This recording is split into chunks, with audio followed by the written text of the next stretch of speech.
way you look at it, Premier Gladys Berejiklian has made a dreadful hash of proposed changes to abortion laws in her home state of New South Wales. Even though today's spill motion was called off at the last minute on a promise of further consultation, Berejiklian will find her leadership authority very hard to regain because of the almost unbelievable series of missteps that have made some of her colleagues want to dump a premier who'd only won an election 6 months ago.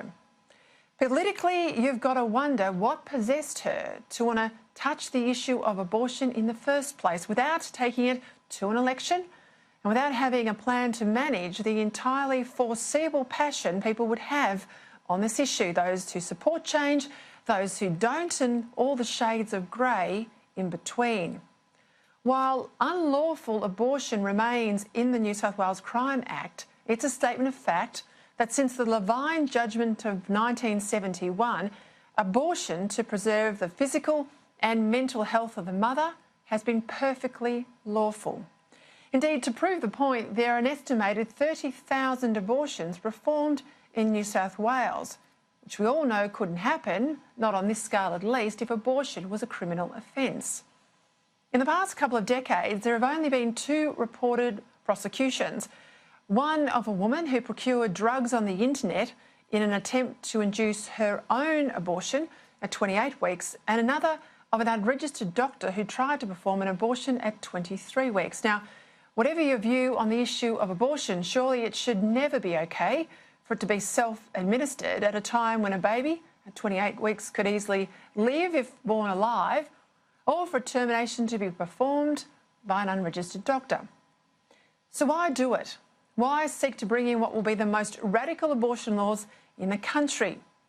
If they are allowed to pass unamended, these changes will make lawful sex selection abortions and late-term abortions right up to the time of birth, provided 2 doctors will sign it off on account of the physical, psychological or social, whatever that means, circumstances of the mother. So why, Premier? Why? That's the real question even your supporters are still asking tonight, and what amounts to one of the biggest political own goals in recent memory. While the legislation is now in the upper house, a few weeks ago in the lower house, let's not forget, the New South Wales Parliament, supported by the Premier, voted against amendments that, while still decriminalising abortion, sought to ban sex selection terminations, to make late-term abortions conditional on serious fetal abnormalities or serious risk to the mother's health, and also to require that doctors treat any baby born alive. Now, all of these amendments were rejected, and the Premier herself voted this way to reject them, while 2/3 of her own Liberal colleagues did not. To say she's out of step is an understatement. For many people, despite what the activists like to claim, abortion is not a black and white issue. It is, of course, for some, it's either wrong or it's okay in all circumstances.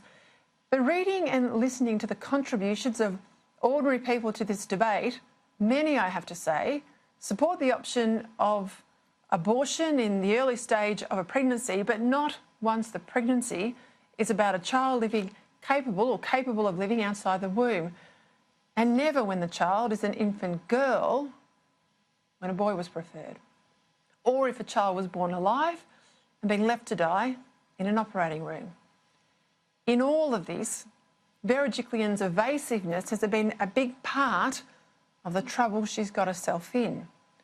First, she pretended the bill had nothing to do with the government, even though it was only debated because the government gave it parliamentary precedence, and the debate was led by her own government's health minister. As far as gutlessness goes, well, not speaking at all on this bill in the Parliament or in any serious way publicly, I reckon that's about as bad as it gets. And then from overseas, a bill that she said was supposedly nothing to do with the government, she then said should actually be amended by government MPs to fix it up in the upper house. Well, how does that work? Now, apparently again, her line is today that it can't be amended at all because it's a conscience vote, even though it's only got to where it has because the government put it there.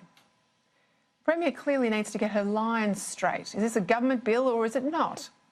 Is she trying to get a result or has she washed her hands of leadership? Spill motion or not today, it's hard to see Gladys Berejiklian's leadership recovering despite Labor's own woes in New South Wales due to her poor judgement backing what's effectively a Green left take on abortion. She might remain in the job for the moment. This issue has damaged her deeply, and you can bet both the left and the right of the Liberal Party will be working up their preferred options to replace her when her time comes. And there's another problem here too. And I have to say that's our general inattention to state politics. How is it that serious issues like this and the new gender laws in Victoria, gender-free birth certificates in Tasmania, and measures to make farming almost impossible in Queensland, how is it that they get through the Parliament? Is it because no one is really paying any attention to state politics anymore until it's too late? Or is it because almost all of these nasties get sprung on the electorate only after an election?